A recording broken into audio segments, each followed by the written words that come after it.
Hi, this is Rich, and I'm at it again. I bought this solar panel, and it's a 40 watt, 2 point something amps, I forget. But instead of just making a mount like I did before, I thought it'd be cool if I could make a solar tracker, but I don't know if I'll be able to use it here because of the trees. But anyways, I thought it'd be a cool project to do.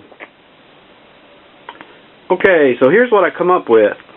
I was thinking about it, and I thought, well, if I had something that would actually pan and tilt already, so what I did is I looked up and I bought this is a motor for a camera system. It's an old used motor that I bought online, and it has a controller that you control the cameras with. It's really cool because it'll actually, it'll move if you move it. You got your right there, you got your left, and you'd have your up and down by just controlling the switch there. So I figured that would be a good thing to use. And I have the cover off of it right now, but because I ran me extra set of wires up through here so I can hook this to my panel. And this is the terminal block for the hookups. Now, the only thing is that, on these motors, they don't mark anything. They got this nice cover, but nothing marked, tell you which wires are which. So I had to go online and look up I found the manual for this, and I found the manual for the controller, which has terminals on the back, which aren't marked, of course. But so after I went through that hassle, and I found out which wires I need, and really, I need a common wire, and then you got 4 wires. You got up, down, right, and left. So that way it'll do everything I need it to do.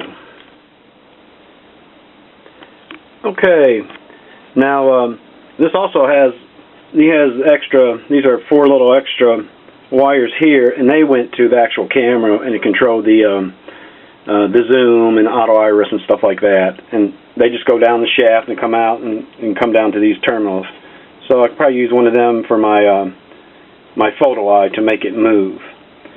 But anyways, my first thought was I was just going to get the motor and to make a thing and mount the panel straight onto the motor, and it'd be simple, it would work.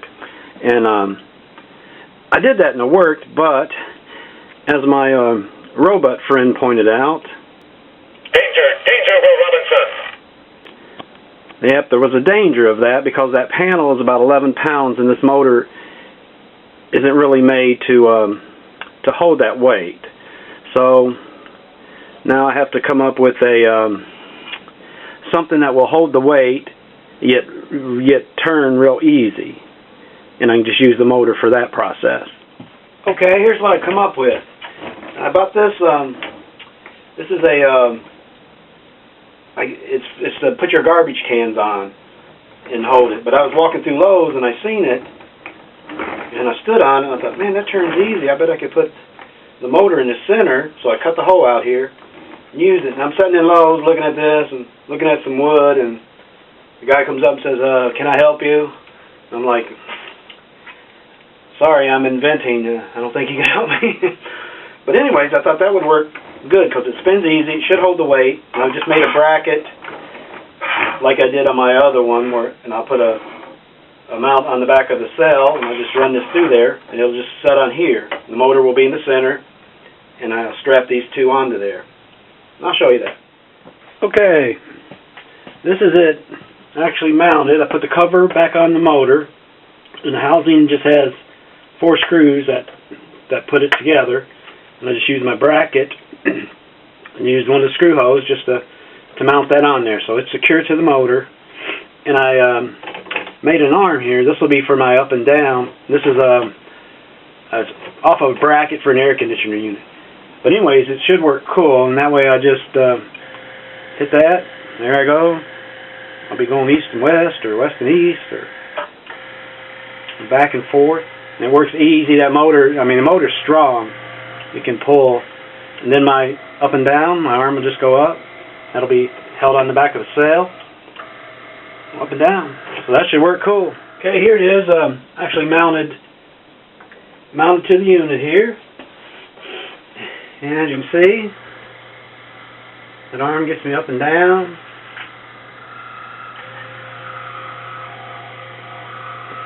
I'll be able to go any way I want to here. It does it with ease.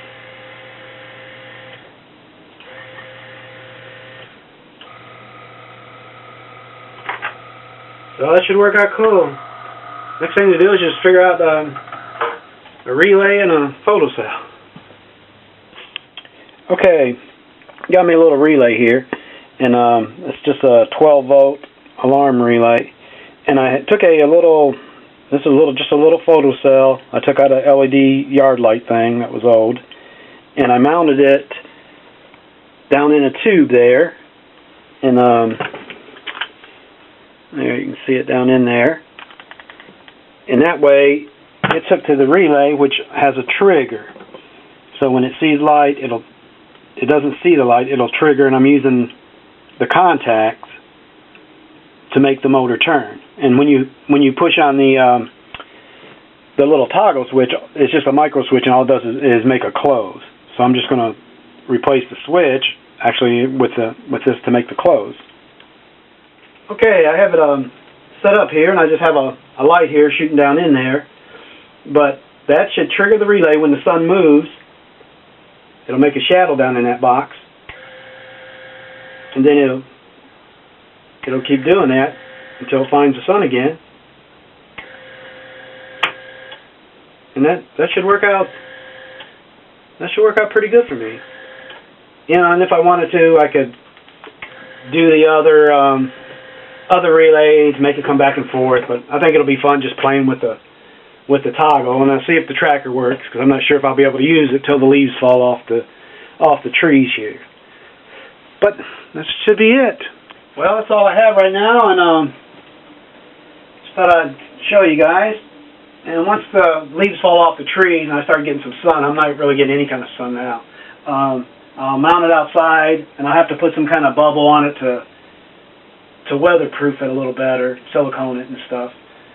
But that works. Should work pretty good. It was fun to mess with.